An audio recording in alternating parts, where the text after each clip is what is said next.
Hello guys, Rohit Sharma பல வருடமாக கட்டி காத்த பெருமையை கில்லு வந்து உடனடியாக சுக்குநூறாக உடைச்சிருக்காரு அப்படின்னு எல்லாரும் வந்து கில் மேலே தாக்குதலை ஏற்படுத்திட்டு இருக்காங்க. இதுக்கு தான் கில்லை கேப்டனாக போட்டிங்களா? ஒன்றும் பண்ணல. பேட்டிங்லும் பவுலிங்லும் ரொட்டேஷன் சரியில்லை.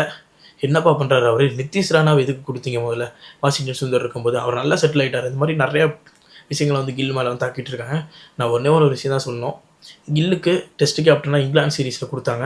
அது செம்ம டஃப்பான கண்டிஷன். அங்கே போயிட்டு ட்ரா பண்ணிட்டு வந்தார், ஒரு பெருமையை கூட்டிகிட்டு வந்தார். அதே மாதிரி ஓடிஐ சீரீஸில் ஆஸ்திரேலியாவில் கொடுத்தாங்க. பட் அவரால் எதுவும் பண்ண முடியல. ஓகே, போக போக அவர் வந்து கற்றுப்பாருங்க.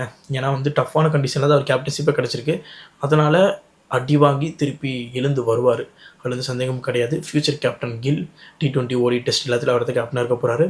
அதனால் நம்ம இப்பயே ஜட்ஜ் பண்ண வேணாம். போக போக சிறப்பாக பண்ணுவார். ஏன்னா வந்து இது சொல்கிறதுக்கு இல்லை. ஓகே, இப்போ வந்து 2022 வேர்ல்டு கப்புக்கு ரோஹித் சர்மா, விராட் கோலி தேவை. ஏன்னா கில்லுக்கு அறிவுரை சொல்கிறதுக்கு ஒரு எக்ஸ்பீரியன்ஸான 2 பேர் இருக்கணும். இருந்தால் தான் ஜெயிக்க முடியும். இந்த ஓடிஐ சீரீஸை உங்களுக்கு ப்ரூஃப்னா நான் எடுத்துகிட்டு வரேன். ஓகேவா? இப்போதாச்சும் கில்லுக்கும் கம்பீருக்கும் அண்ட் டீமுக்கும் புரிஞ்சிருக்கும்னு நினைக்கிறேன். ஓகே கைஸ், என்ன தப்பாக போச்சு அப்படின்னு தனித்தனியாக பேச விரும்பலை. ஏன்னா எல்லாமே தப்பாக தான் போச்சு. அதனால் நம்ம பர்டிகுலராக இதுதான் தப்பு அப்படின்னு சொல்ல முடியாது. முக்கியமாக நமக்கு என்ன தப்பாக போச்சுன்னா டாஸ். எப்பயுமே நம்ம டாஸ் ஜெயிக்க போகிறதில்ல. இந்த வாட்டி டாஸ் தோற்றுட்டோம். டாஸ் ஜெயிச்சா அவங்க பவுலிங் போட்டு நம்மள வந்து செஞ்சுட்டாங்க. ஓகே, இப்போ கில்லு மேலே தப்பு சொல்லி இல்லை கம்பீர் மேலே தப்பு சொல்லி யாரும் மேலே தப்பு சொல்ல முடியாது.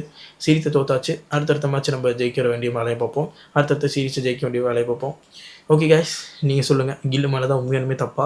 இல்லை தலைவா, கில்லு மேலாம் தப்பு இல்லை, மொத்த டீமும் சொதப்பிடுச்சு அப்படின்னு நினைக்கிறத மறக்காம கமெண்ட் பாக்ஸில் கமெண்ட் பண்ணுங்கள்.